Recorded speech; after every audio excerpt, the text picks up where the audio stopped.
오늘의 사연 지금 바로 시작해 볼게요. 제가 군대도 가기 전의 이야기입니다. 추억팔이나 마찬가지지만 여기 올라온 사연들 못지않게 저한테는 좋았던 추억이라 이렇게 저희 이야기도 하나 적어 보냅니다. 당시에 친구들하고 같이 동반 입대 신청을 해서 입대 날짜가 정해졌습니다. 그런데 그 날짜가 진짜 애매하게 잡혀서 본의 아니게 긴 시간을 학교도 다니지도 않고 백수로 지냈습니다. 그나마 다행인 건 동반 입대를 신청했기 때문에 허송세월을 같이 보내는 동지들이 있었다는 게 위안이 되었네요.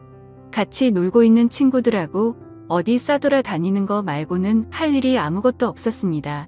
그 시절을 보내본 분들은 다 아시겠지만 혈기는 왕성하고 에너지는 넘쳐나는데 그걸 다 뿜어내기에는 총알이 부족하잖아요. 저 또한 그랬습니다.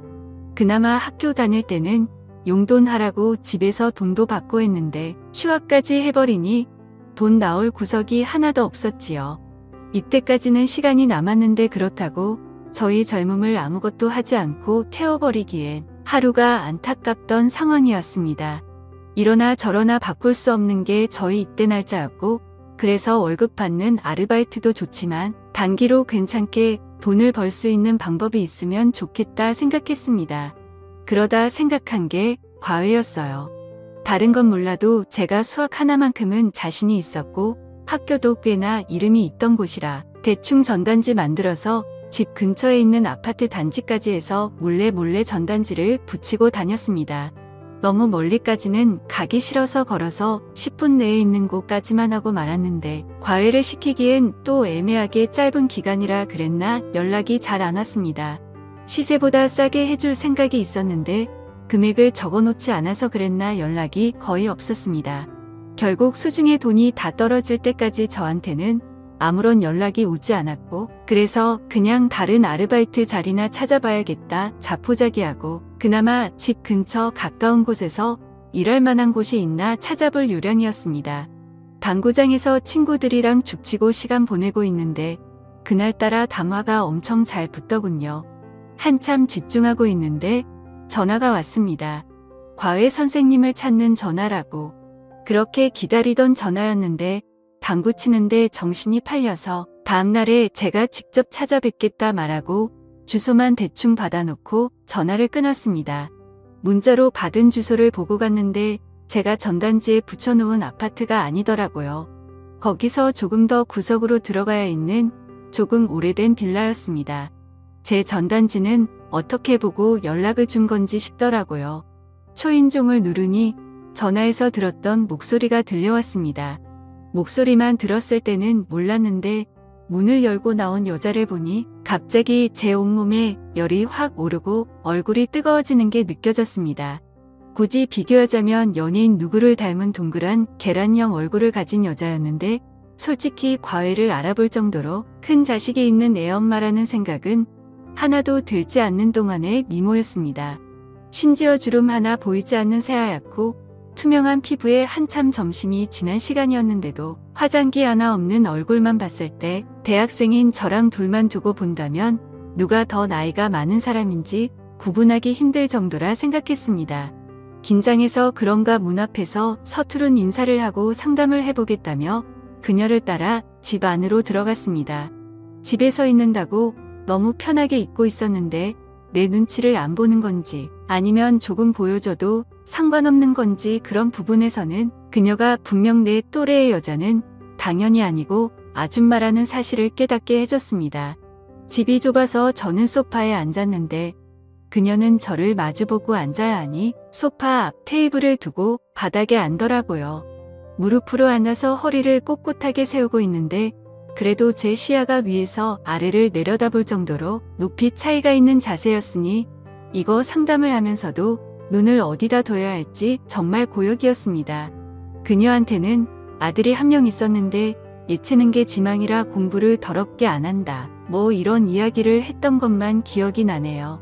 아직도 그녀가 위아래가 붙어있는 원피스를 입고 내 앞에 무릎 꿇고 앉아서 살짝 상기된 얼굴로 저를 쳐다보던 그 장면은 생생한데 그때 나눈 이야기가 무슨 정신에 나눈 이야기였는지 자세히 기억은 나지 않습니다. 아무튼 그렇게 저는 단기로 과외를 하게 되었습니다. 어쩌다 동네 아는 아줌마에 놀러 갔다가 제가 전단지 돌려놓은 걸 봤던 것 같더라고요. 당장 과외시키기에는 형편이 어려운 상황이었는데 기간도 짧고 하는 걸 보니까 제가 군입대 앞두고 돈 벌려는 것 같아서 연락을 준 거라고 하더군요. 제가 원한 것보다 거리가 조금 멀어지긴 했는데 여전히 걸어 다닐 만한 거리에 매일같이 그녀를 만날 생각을 하니 오히려 좋았습니다. 예체능계 지망에 공부를 더럽게 안 한다 그래서 걱정했는데 몇 번 가르쳐 보니 애가 생각보다 똑똑하더라고요. 알려주는 대로 족족 그대로 흡수를 하고 질문도 많고 말이죠. 그런데 제가 설명도 잘 못하고 버벅이는 걸 보니 이 친구가 제가 과외하기에는 조금 많이 모자라다는 걸 눈치를 챈 모양이었습니다. 그래서 조만간 잘리겠거니 싶어서 저도 에라 모르겠다 싶어서 가르쳐주는 건 대충 하고 그냥 수다나 떨고 하면서 놀기 시작했죠. 그러다 보니 조금 친해지게 되었습니다. 한 달 조금 넘게 지났는데 아줌마가 잠깐 저 좀 보자고 하길래 이제 드디어 과외 자리 잘리겠거니 싶었습니다. 한 달 조금 넘게 한 거 돈만 받아내면 되겠다 이 생각을 하고 있었는데 아줌마가 저한테는 안대없이 고맙다고 하더라고요. 예상치도 못한 말에 무슨 말을 하는 건가 싶었는데 애가 남편이 세상을 떠나고 난 뒤로 많이 우울해 있었는데 요즘 제가 과외를 시작하고 나서 제 이야기도 많이 하고 잘 웃고 많이 밝아졌다고 하는 겁니다. 저는 당연히 남편분은 출근해서 집에 없는 거라고 생각했는데 사별했을 거라고는 생각도 못했어요. 아줌마는 아들이 저한테 말해줘서 그 사실을 이미 알고 있었을 거라 생각했던 것 같습니다. 좋은 게 좋은 거라고 저도 그냥 이미 알고 있던 척 연기를 시작했지요. 아마 아줌마도 제가 실력이 모자란 건 알고 있는데 애가 마음을 열고 밝아지기 시작하니 그 부분을 높게 샀던 것 같습니다. 그 뒤로도 저는 너무 돈만 꿇고 할 생각하지 말고 좋은 과외 선생은 못 돼도 좋은 멘토는 되어야겠다. 뭐 이런 생각이었는데 수업만 한 게 아니고 같이 밖에 나가서 볼도 차고 PC방 가서 머리도 씻기고 하면서 공부하는 시간 외에도 같이 시간을 보내기 시작했습니다. 그런데 아줌마가 하루는 저녁 식사 좀 하고 가라며 저를 붙잡더라고요. 남의 집에서 식사를 대접받았는데 설거지까지는 아니더라도 뒷정리는 좀 도와줬습니다. 아줌마가 키가 작은 편이었는데 높은 데 있는 그릇 같은 거 꺼내주기도 하고 뒤로 넘어간 거 정리해주기도 했지요. 그 빌라가 평소도 엄청 작은 빌라였어서 부엌 키가 많이 좁은 편이라서 본의 아니게 아줌마와 몸이 닿는 일이 빈번했어요. 처음에는 살짝 닿기만 해도 깜짝깜짝 놀랐는데 언젠가부터는 서로 즐기기 시작한 건지 일부러 대놓고 스치기 시작했습니다. 가령 예를 들자면 싱크대 앞에 식탁이 있고 그래서 싱크대 앞쪽에는 한 사람이 겨우 서 있을 틈 정도밖에 없거든요. 그런데 제가 일부러 물 가지러 간다고 냉장고에 가는 척 싱크대 앞에 서 있는 그녀의 뒤에 바싹 달라붙어서 지나가곤 했어요. 몇 번을 계속 그렇게 하니 조금씩 행동이 대담해지기 시작했습니다. 하루는 그녀가 찬장 맨 위에 있는 뭘 꺼내달라고 하더라고요. 그래서 제가 알겠다 말하고 그녀를 마주보고 서서 어깨를 감싸 안듯 껴안은 뒤 까치발을 들어 맨 위에 있는 걸 꺼내서 내렸습니다. 중심 잡기 위해 지탱하는 것처럼 꾸미긴 했지만 누가 봐도 제가 그녀를 껴안으려고 수작을 부린 것과 마찬가지였지요. 그런데 언젠가부터 아줌마도 제가 일부러 저런다는 걸 알고는 그런 저를 받아주기 시작하더군요. 동안이라 화장이 따로 필요 없을 정도로 아름다운 그녀였지만 언젠가부터 제가 수업 때문에 방문을 하면 머리도 정돈되어 있고 입술도 빨갛게 칠해놓고는 화장을 하고 저를 맞이하기 시작했습니다. 그리고 매번 수업이 끝나면 저녁까지 먹고 가는 게 저의 일상이 되었지요. 그녀가 저한테 잘 보이기 위해 화장을 하고 있는 건가 궁금해져서 과외 끝나고 빌라 골목에서 기다렸던 적도 있는데 그녀가 딱히 밖에 나오거나 하지는 않더라고요.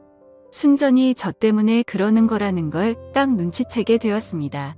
그러던 어느 날이었는데 수련회 일정 때문에 수업이 따로 없던 상황이었습니다. 일부러 그런 건 아니고 그때 저도 입대 날짜가 하루하루 가까워지면서 정신이 없어서 까먹었던 거예요. 그날따라 집을 나섰는데 나온 지 5분도 안 돼서 비가 주룩주룩 내리더군요. 집에서 가까운 거리였던지라 돌아가나 아줌마 집으로 가나 시간 걸리는 건 거의 비슷해서 그냥 후딱딱 뛰어갔습니다. 그런데 빗줄기가 상상 이상으로 거세지기 시작했고 쫄딱 젖어버리게 되었습니다. 그 집에 도착해서 초인종을 눌렀는데 아줌마가 저를 깜짝 놀라면서 맞이하더라고요. 수업이 없었으니 그녀도 제가 올 거라 생각을 안 하고 있었고 오랜만에 화장도 안 하고 있었습니다. 화장한 모습도 예쁘지만 저에게 익숙한 건 자연스러운 그 모습이었기에 오히려 오랜만에 그런 그녀를 마주하니 더 설레기 시작했습니다. 수업이 없어서 그냥 돌아가도 되었지만 그녀는 비에 잔뜩 젖어버린 저를 보더니 들어오라고 하더라고요. 비라도 말리라고. 안 그러면 감기 걸린다고요. 급하게 갈아입을 옷이라고 꺼내줬는데 제가 입기에도 사이즈가 넉넉한 게 아마 죽었다는 남편이 입던 옷인 것 같았습니다. 굵은 빗줄기가 창문을 때리는 소리만 들릴 뿐 그 집안에서 그녀와 저는 서로를 응시한 채 아무 말도 나누지 못하고 있었습니다. 2시간 정도 후에 소나기가 그치고 집 안으로 햇살이 들어서기 시작했을 때는 그녀는 그녀의 방 안에서 제 팔을 베고 누워 있었습니다. 결국 저는 그녀와 사랑에 빠지게 되었던 거죠. 그렇게 군대 입대 직전까지 함께 붙어 있었고 군대 다녀와서 꼭 다시 돌아오겠다. 아빠가 되지는 못해도 최선을 다하겠다. 작별 인사를 했는데 그녀의 표정이 감동을 한 건지 엄청 의외라는 표정이었습니다. 당연히 저는 그녀가 저를 기다릴 줄 알았는데 입대 후 첫 휴가를 나오고 군복을 입은 늠름한 모습을 보여주고자 그녀 집에 찾아갔는데 초인종을 누르니 웬 모르는 사람이 튀어나오더군요.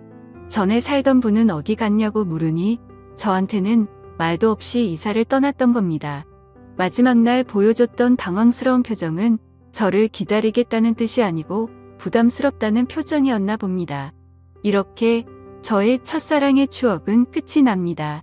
아직도 소나기가 오면 축축한 빗소리에 가장 먼저 떠오르는 게 그녀입니다.